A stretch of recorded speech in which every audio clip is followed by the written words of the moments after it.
Kagaya na nabasa nyo sa title, meron tayong gagawing upgrade sa workstation ko ngayon at maraming salamat sa lahat ng brands na nagpadala ng mga product na ipapakita ko sa inyo ngayon. Meron din ako ilang ipapakita na nabili ko sa Lazada at lahat yun guys, ilalagay ko yung link dyan sa description box sa baba kasi baka sakali yung ilan sa mga product na ipapakita ko ngayon ay yun ang yung hinahanap ninyong magiging kapalit ng current na ginagamit nyong gadget sa inyong table.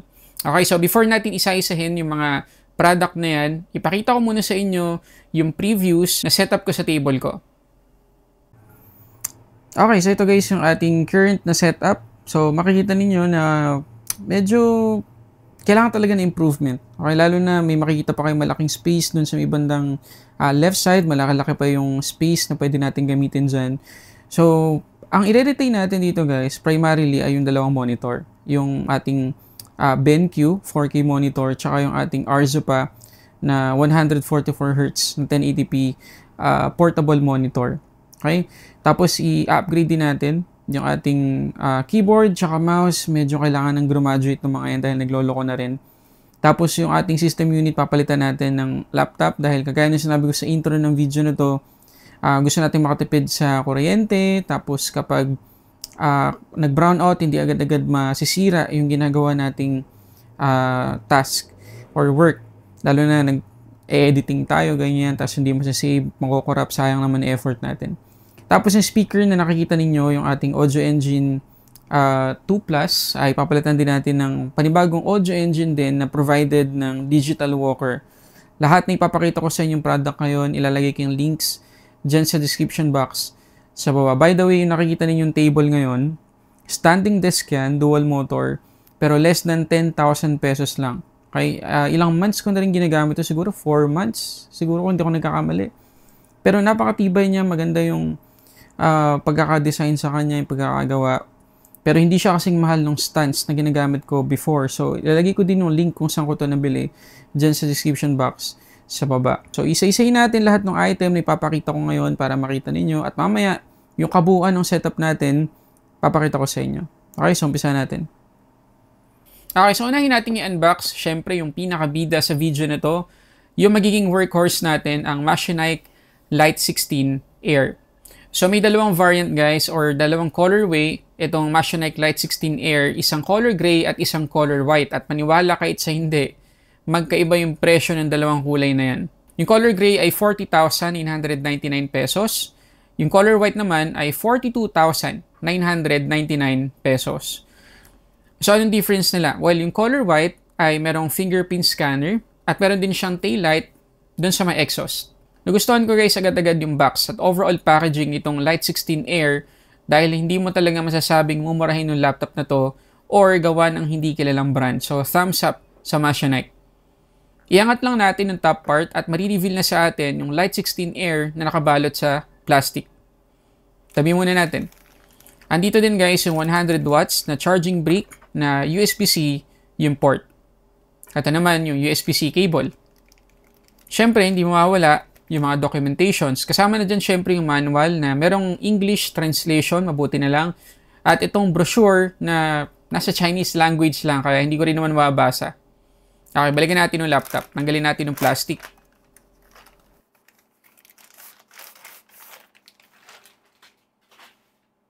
Guys, ilalim pa lang. Alam mo nang maganda yung quality ng pagkakagawa dito sa Lite 16 Air. Ang ganda ng air vents at nabuo sa mga butas yung Machinike logo. Meron ding 4 na rubber feet para mas stable kapag nilapag na natin sa surface. At meron ding 2 speakers dito sa ilalim. Ito guys, yung harap or yung ibabaw ng laptop. At sa pinakalikod natin makikita yung exhaust. Kaya kahit saan pa natin ipatong yung Lite 16 Air, maayos na makakalabas yung hangin. Yung keyboard layout nga pala nitong laptop na to ay 100% full-size backlit. Kaya meron siyang numpad at merong color white na ilaw yung keyboard. Nasa gitna ng laptop yung power button na meron ding ilaw sa paligid. At pati yung ibabaw o harap ng Lite 16 Air, may light strip din. Pag tinignan natin yung left side, makikita natin yung dalawang USB-C port na parehong 10 gigabit per second ng speed. May support sa video out charging at file transfer. Meron din tayo ditong HDMI 2.1 na port at USB-A 3.2. Dito naman sa may right side, makikita yung audio jack, dalawang USB-A at SD card reader. So basically, lahat ng kailangan nating ports nandito sa Lite 16 Air. Again, thumbs up sa Machinike. Ito muna guys yung full specs nitong Machinike Lite 16 Air. Meron tong AMD Ryzen 7 7735H na CPU, 8 cores, 16 threads na yan. Meron din siyang AMD Radeon 6080M graphics na 2.2 GHz yung clock speed. Meron tayong soldered na 16GB LPDDR5 na RAM na 6400 MHz yung speed. At yung kanyang display ay 16 inches, IPS LCD, 2.5K, 120Hz refresh rate, may support sa 10-bit color, at 100% sRGB core space. Yung kanyang battery capacity naman ay 75 watt-hour na capable sa 100 watts na charging. Pagdating sa battery life, sabi ng Machinike, tatagal to ng 14.2 hours sa isang charge kung office works yung gagawin natin. At naka Wi-Fi 6E na rin pala itong Lite 16 Air. Okay, so alam ko iniisip ninyo, ano yung pwede pa nating i-upgrade dito sa Lite 16 Air? Well, sadly, yung kanyang RAM ay hindi na natin ma-upgrade. Talagang 16GB na lang yan kasi nga soldered. Pero meron tayong dalawang PCIe 4.0 na slot para sa ating NVMe SSD. So pwede tayong magsalpak dito ng dalawang 1TB na SSD kung gusto nating i-upgrade yung 512 na SSD. Ngayon, para magka-idea kayo sa performance, makikita nyo dito sa PC User Benchmark na nakakuha tayo ng very decent na scores. 21% surfboard sa gaming at workstation yung score, 93% nuclear submarine naman na score sa desktop. Ito naman yung read and write speed ng 512GB na SSD, 3,900 megabytes per second yung kanyang read speed, 2,800 megabytes per second naman yung write speed. So makikita natin sa mga numbers na yon na talagang grabe din talaga yung performance itong Lite 16 Air at magandang performance na ibibigay sa atin sa presyong 40,999 pesos. Pagdating sa gaming, makikita nyo dito sa Forza Horizon na nakakuha naman tayo ng consistent 30 FPS sa lowest setting. Kaya very playable pa rin naman. Pagdating naman dito sa Ark Survival, sa high settings, kapag naka 720p, nakaka 80 to 90 FPS tayo guys na gameplay. Napaka-smooth at halos walang frame drops. So pagdating sa gaming performance, kaya naman ng Lite 16 Air yung mga AAA games pero lowest to medium settings lang sa 1080p. Ngayon, more than 2 weeks ko na rin ginagamit itong Lite 16 Air sa video editing habang nakakabit siya sa BenQ 4K monitor natin. And so far, kayang-kaya naman niya talaga. Well, not as powerful as my old system unit pero at least mas tipid na tayo ngayon sa kuryente. And that's the point naman talaga ng changes na ginagawa natin ngayon. Wala din akong kahit anong issue na encounter dito sa Lite 16 Air mula nang ginamit ko. Kaya masasabi kong sulit talaga tsaka reliable sa mga everyday task natin. Okay, next na addition natin sa ating upgrade ay itong Audio Engine HD3 na provided naman ng Digital Walker. Ang current price ito ay 16,990 pesos. And I know, medyo may kamahalan talaga yan para sa isang speaker. Pero kung naghahanap ka talaga ng very high quality na studio speakers, naka po, saktong-sakto to sa'yo. Ang ganda talaga ng quality. And I felt na sakto to sa akin kasi importanteng barinig kong mabuti yung sound ng ine-edit kong video. So, pagbukas natin ng box, makikita natin yung dalawang pouch. Yung isang pouch, mga cables yung laman. Yung isa naman, power adapter. Sa plastic naman nakalagay yung manual at power cable natin. Okay, ito na guys yung mismong speakers natin.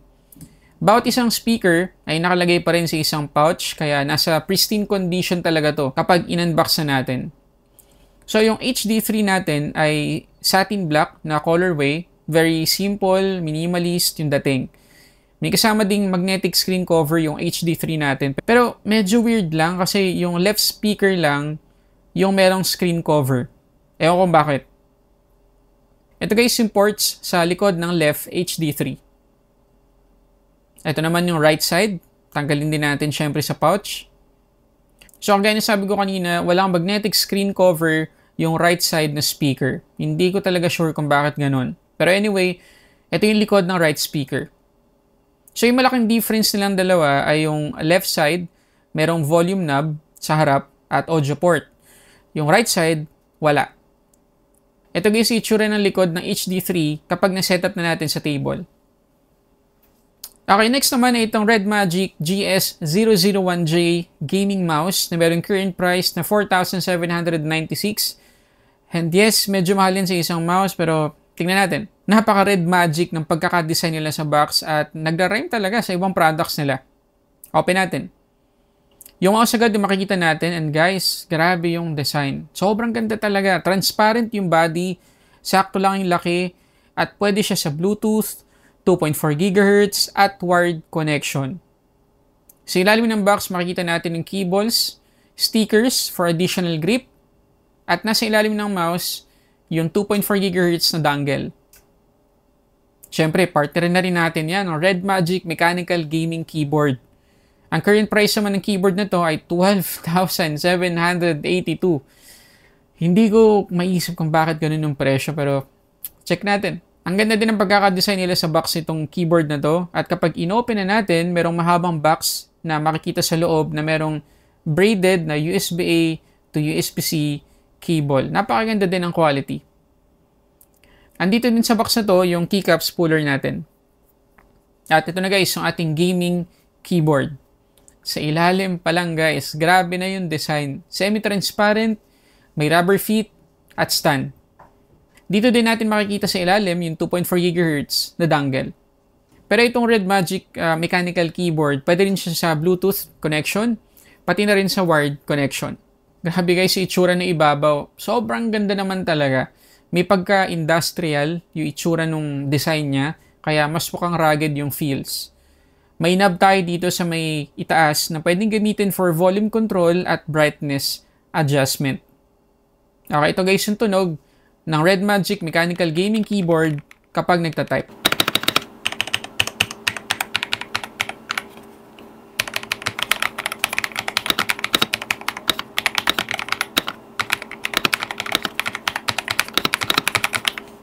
Ito naman yung itsura ng kanyang RGB lighting. Okay, next naman ay itong Synology RT6600AX Tri-Band Wi-Fi 6 router na merong current price na 19,399. Provided to guys ng Synology sa akin, kaya super thank you sa kanila. Dito sa likod ng box, makikita natin yung ilan sa mga specs niya. At pag inopen na natin yung box, makikita agad natin yung RT6600AX na router na nakabalot sa itim na tela. Sa ilalim naman natin makikita yung quick installation guide, black na Ethernet cable, at yung kanyang adapter. Grabe din guys yung router na to. Sa itsura pa lang, napaka-intimidating na at alam mong napakadaming magagawa compared sa ibang routers ngayon. Tingnan nyo naman guys yung antenna. 6 guys. 6 na piraso yung antena niya. At malaking tulong yan para hindi magkaroon ng signal interference sa bahay natin kapag ito yung router natin. Meron tayong 4 na LAN ports dito. Isang USB-A port. At syempre, isang 1 port. 1 port. Pwede tayong makagawa dito ng up to 15 Wi-Fi SSIDs. At meron tong Synology Router Manager or SRM. At yung SRM na yan, yung isa sa pinaka-nagustuhan ko sa router na to. Sobrang dali lang niya i-setup at i-customize. Tingnan nyo naman guys yung UI ng SRM niya. Napaka-user-friendly, hindi nakaka-intimidate. Talagang sobrang worth it ibabayad mo sa router na to. Kung gusto mo na maging super secured ng connection mo at napakabilis ng Wi-Fi connection mo sa bahay. At panghuli na ilalagay natin sa ating setup ay itong Synology DS923 Plus network attached storage. Meron tong 4 na bay, so pwede tayong magsalpak dito ng hanggang 4 na hard disk drive. Ang current price naman nito ay 36,252. Malaking tulong kapag may NAS tayo para hindi tayo nagre-rely palagi sa Google Drive o kaya OneDrive. Kumbaga, may sarili ka ng cloud storage kapag meron kang NAS. Ito na guys yung ating DS923 Plus. Tanggalin natin sa balot. Okay, kulay black lang siya all over. Napakasimple. At ito yung mga bay natin na kailangan lang nating i-pull para ma-open. Pwede dito yung 3.5 inch at 2.5 inch na mga HDD or SSD. May dalawa din tayong NVMe slots sa may ilalim ng DS923 Plus. Pinadalhan din ako guys ng 4TB na hard disk drive ng Synology. So ipasok na rin natin to dito sa ating NAS. Optional guys na maglagay ng screws dahil ang mismong mga bay ay meron naman ng lock. Okay, ito na guys yung NAS kapag nakasetup na.